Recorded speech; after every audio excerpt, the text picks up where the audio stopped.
never faze me. They watch the steps that I be taking. That's why they say that I'm amazing. Been the top dog before the nonsense. I've always been a public figure. Now the frame didn't got too big cause more people want to get up in it. Welcome to the show, everybody. I'm your host, John Madsen. This is the show. Today, I'm excited for this episode because I'm going to share with you what I wish I knew at age 20. At the time of this recording, today, right now, your boy turned 40. It's 40. It's just a normal day. It feels no different than yesterday, other than the consideration of some of what I've accomplished, a lot of what I've learned, and the excitement for this next decade. I was going to do a whole different podcast, and that one's going to have to wait because as I was about to press record, I started to just freely write like 10 things that I wish I could just share with the 20-year-old version of me. And the reason is because at 20, I really didn't know who I was. I was easily influenced. I was in a decade where I didn't consider a whole lot of things. And I'm not here to really talk about the past in that regard. It's just supremely exciting for me to step into this next decade with the knowings, with the understandings. And look, that doesn't mean I have everything in the world figured out, but I'm extremely excited to step into this next decade after going through this massive transformation from my 20s, in my 30s, and now to today. 4 years ago, I remember doing a podcast when I was 36, and I essentially recorded this podcast in my truck. It was a Dodge Ram. And I would record in my truck because I didn't have a studio. And I would just plug in a microphone into my phone and I would just rip 15 to 20 minute podcasts. Some of you have listened to them. Some of you've listened to all the podcasts. If I was to go back and listen to those podcasts, a lot of them in my mind would be like, dude, I sucked back then, right? And I hope I feel that way about today's show compared to me doing it 4 years from now. I decided to do a show where I could just share whatever it was that was on my mind. And if people listened, awesome. If people didn't listen, I was okay with that too. I didn't name the show a fitness show where I had to talk about fitness all the time. I didn't name the show a business show where I had to talk about business all the time. Even though that's sometimes better for listenership so that a person knows exactly what a person's going to get every time they listen to a certain podcast. When I started, I was like, look, if I'm going to get on a mic and I'm going to do this for a long period of time, I'm going to do the show how I want to do the show. If something's important to me, I'll say it. If that's too wide and it's not niche enough to a certain audience, it's cool because I'm not doing the show for any goals other than I want to do a show and talk about the things that I want to talk about. And if it impacts anybody or helps anybody, that's what I'm in the game for. But it's not for a certain number of downloads. It's not for any recognition. It's not to get famous. It was just like, I want to know what I stand for and what I believe, and I want to voice that over the mic, right? And so I remember doing the show at 36. I was essentially just sharing how disappointed I was in myself. All my shows are pretty positive. I was disappointed in how I had been in the fitness industry for almost 9 years. And I reached a point where I had to take this, pretty crazy interest rate loan out of PayPal because I had to essentially pay employees and keep the lights on. And in doing so, I realized that my daughter was probably 1 at the time and a little over 1. And I realized I was putting my family's future at risk by not succeeding in the way that I wished I would have. And I was considering, going from this kid who ended up living this NFL dream for a couple of years, going to pursuing my passion in the fitness and health industry, to 9 years later having to take out a loan, my wife still having to work, and me having these astronomical goals that I felt like I could not have been farther from at 36 years old. So I record this podcast at 36 years old, and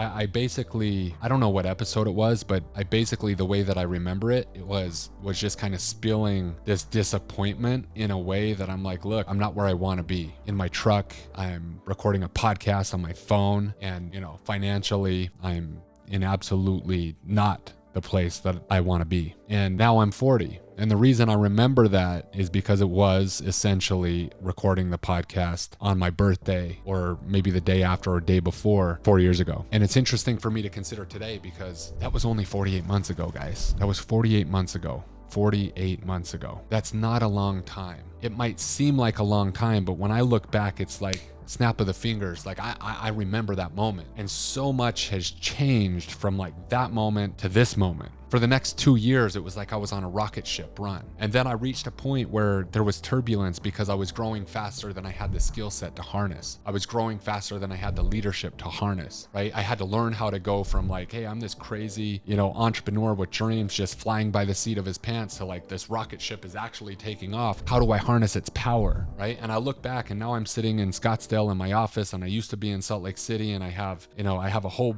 different circle of people that I'm in their lives that I didn't even know 4 years ago. And there's just so much that's different in such little time. And so today when I step into 40, I'm like, my God, like what am I going to be able to do in the next 4 years, in this decade, in my 40s, when I actually know who the fuck I am? Like, what am I about to do? And so I woke up and I'm just grateful. And when I was going to do this other podcast, I was like, you know what? I'll save that one, because today I'm going to share with you guys, the one who have been on this ride with me for that many years. It's like, I was like, I didn't even know I was doing my podcast for 4 years, but essentially I have been. And here I am still doing it every single week. And so I want to share with you just 10 things that I wish I knew when I was 20 years old to achieve success faster. Essentially, what I would call the secrets to unlocking your mindset to essentially give you the type of life that you really want. And so I'm going to go through these one by one. And if you're listening right now and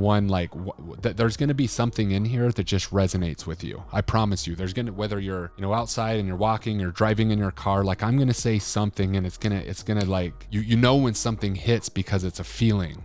Right? And maybe some of this stuff doesn't hit for you. Maybe 9 out of 10 doesn't hit for you, but I promise you 1 out of 10 will hit, and it will hopefully shake you a little bit, right? And there's probably a lot more, but these were like things that I could not help but to write down. And I want you to really hear them. So number one, first and foremost, it's actually core value number 1 of my company, Superhuman. And it's give yourself permission to win. Give yourself permission to win. And there's that word in there, permission, because a lot of you right now, you're waiting for someone to give you permission to go for what you really want in your heart. You're waiting for someone to give you that permission to show up in life the best you could show up. You're waiting for someone to give you permission to go and start that business. You're waiting for someone to give you permission to go and ask for that advancement in your company. You're waiting for somebody outside of you. And what I really wish that I would have continued to know, I did this a little bit in my life, but there was a certain point where when it came to business, I kept waiting for this this imaginary person to just like tap me on the shoulder and tell me it was okay to win. And so number one is that's not coming from anybody. Nobody's going to give you that. Your mom's not going to give you that. Your dad's not going to give you that. Your spouse can't give you that. Your kids can't give you that. Your friends can't give you that. You have to give yourself permission to win if you want to win. Nobody else can do that for you. So if you haven't done that yet, that's where you start. Number 2, stop playing for anyone else's approval. Stop playing for anyone else's approval. For so many years, I was playing for the people in the stands. I was playing for the coaches. I was playing for the team. I was playing for everybody. I was playing for ESPN. I was playing for everybody who was going to see me. And not just in a football sense. That's a metaphor, right? In my life, I was playing for everybody else to approve of me, of John Madsen, who was showing up. And so the second thing I wrote down is stop all that. Stop playing for anybody else's approval. You don't need anybody else's approval. You play for your own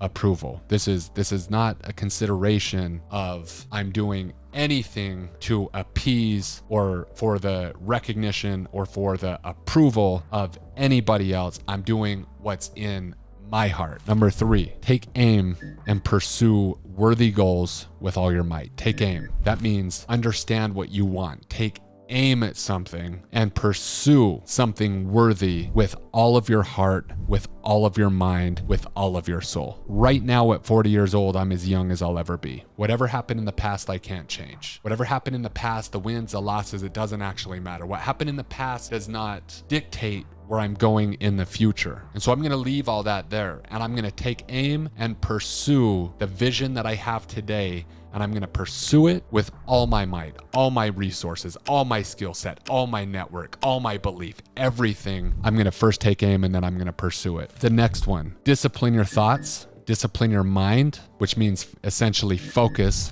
right? Discipline your mind, discipline your thoughts, and your behavior will follow. So essentially, especially in coaching, we all know that if you change your behavior, you'll get a different result. But the thing that comes before your behavior is what you're thinking, right? So your mind, if you have discipline up here, let's just say that I'm focused on being the most excellent, fullest potential John Madsen as I could possibly be. And I paint that picture for myself. If I'm constantly focused on that, then my behavior is gonna have the discipline required to achieve that. If for any second I lose focus on who I wanna become and I choose what I want now versus what I want most, that I'm going to make a choice that might not be in alignment to the future version of the me that I'm trying to create. Think about this in terms of fitness. We all know that you shouldn't go to the pantry and eat Oreo cookies, right? You know that, everybody knows that, yet sometimes we do these behaviors and like, I know I shouldn't do this, but why am I doing this? It's because you lose sight, you lose focus on your goals, you lose that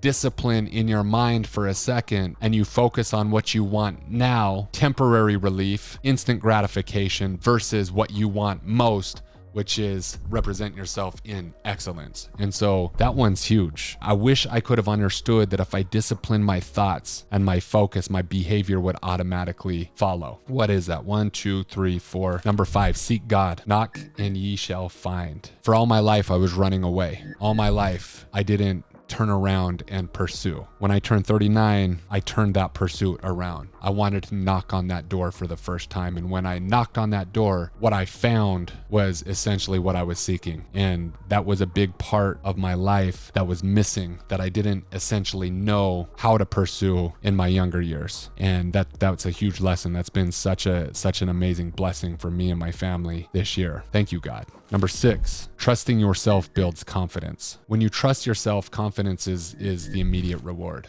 So many people, myself included, back when I was younger, I didn't trust me. I didn't trust that I could make the right decisions. And so therefore I had to make my decisions sometimes against what was true to me. And so if you can develop one quality, one of the strongest qualities I would suggest pursuing is this trust in your own self. Because if you trust yourself, you build this immaculate confidence that carries over into every other area of your life, and people can see it. When you trust yourself, it's such a unique quality that most people don't have, that people will want to follow you because they see the certainty and your groundedness in what you know you believe. Number, what is this? 7. Is it 7? 1, 2, 3, 4, 5, 6, 7. I should have numbered them. Say what you mean what you say. Say what you mean what you say. If you follow me on social media, you'll see, this goes back to even trusting yourself, but you'll see sometimes political stances, right? You'll see opinions that are my opinions. You'll see me standing firm in the trust that I have with myself. I'll say what I mean and I mean what I say.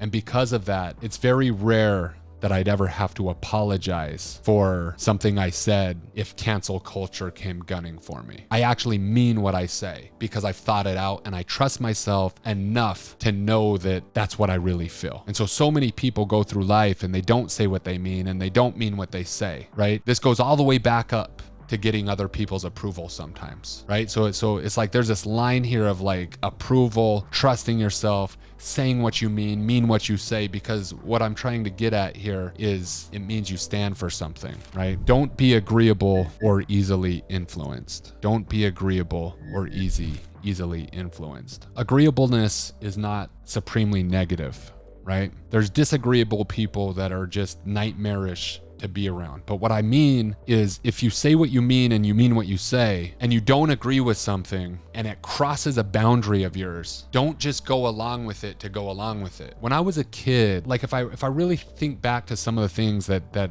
I regret or that I wish I wouldn't have done, or just times, I was an agreeable and easily influenced kid growing up. I had a stubborn streak, but at the same time, I really wanted to fit in. I really wanted to be part of the popular group. I wanted to be one of the cool kids. And so sometimes I would sacrifice my own values to fit into the group. And if we think back to 2020 and what happened in the world, and this crazy COVID thing, and then the propaganda machine that followed. There's a lot of people that's been caught up in this wash, and they're so agreeable and so easily influenced, and they're so terrified of standing on their own, in their own beliefs, rooted to their own beliefs, that you can see how people can get washed up into this agreeableness or influenced into certain ways of thinking. And so if I could really counsel my 20-year-old self, one of the things I would say is don't be easily agreeable. If you don't agree with something, don't agree with it. If you don't want to do something, don't be easily influenced into it. Once again, this is a quality in people who essentially are leaders, because so few people have this, right? Because it takes an immense amount of confidence to be able to stand on your own. Number 9, figure out who you are, what you stand for, and what you believe. And so a lot, like as I'm reading these things and I'm going down my list, you can see that they kind of stack. This is the same like line of thought almost permeating throughout these 10 things. Figure out who you are, what you stand for, and what you believe. You are not the street you grow up on. You are not the side of the town you grew up on. You are not a Democrat because your family has been Democrat for 50 years. You are not Republican because your family has been Republican for 40 years. You are not Democrat because your skin color says you have to be Democrat. You are not Republican because that's what your grandpa told you you had to be. It's who are you? Who are you, right? Figure out who you are. Figure out what you believe. Figure out what you stand for and stand firm. If we had people who could do this, we wouldn't be in the America we're in. We're allowing people to essentially tell us that the sky is not blue in certain ways. And then people get ostracized for being like, you know what? I believe 2 + 2 is 4. It's not 5. That's a lie, right? And so this isn't somewhat is a political rant, but my point is so many people don't know who they are. There's nothing more important than this. If I'm speaking to the 20-year-old version of John, it's figure out who you are. Know what you stand for. Know what your core values are. What do you actually believe? You believe. You believe. Because you're not where you used to grow up. You're not any of that stuff. You have a choice to be whoever you want to be. There's nothing more powerful than when you find it. And then the last one, count it all joy. Count all of it joy. Love it all. What I mean by that is I think back to 36 and me plugging that podcast in and doing that episode in my truck. And I can feel the frustration and I can feel the doubt setting in. I can feel the helplessness in a way. I can sense me plugging that podcast mic in and being like, who am I to talk into a podcast and have anybody listen to me? I can't even figure my own shit out, but I had a message, right? And it was in my heart. And even through the frustration, even through some of the struggle, some of the disappointment, some of the losses, we have breath in our lungs. Our heart is pumping. If you're listening to this show right now, you're alive. You're alive. And you're as young as you're ever going to be today. And so through it all the human experience, the spectrum of emotion, the wins, the losses, the seasons of reaping, the seasons of sowing, the pursuit, the achievement of goals, the disappointment of not hitting goals, all of this stuff, the love, the heartbreak, the tears, the laughter, the joy, the sadness, count it all joy. We're blessed. You're blessed. I'm blessed. And everything is feedback for us. And so that last one hit, because sometimes as entrepreneurs or high performers, we can be just on this hamster wheel of pursuit, always looking for something better. And we never take the breath that we have right now. We never smile right now. We're always waiting until then. I'll do this when instead of appreciating the whole journey, all of it, we're blessed. And so I had another podcast that I was going to record, but I was like, you know what? Shit, I'm going to share 10 of the things that I thought about today that I would love to tell myself 10 years ago or 20 years ago. And like I said earlier in this show, thank you for being on the ride with me. For some of you, you've listened to all 250 plus episodes. For some of you, you might be listening to episode number 1. Thank you. Thank you for your support. And it's my hope that one of those 10 just kind of rang in your ears a little bit. Something hit for you.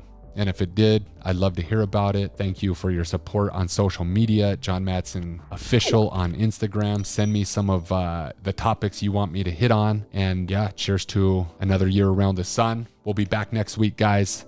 Talk soon.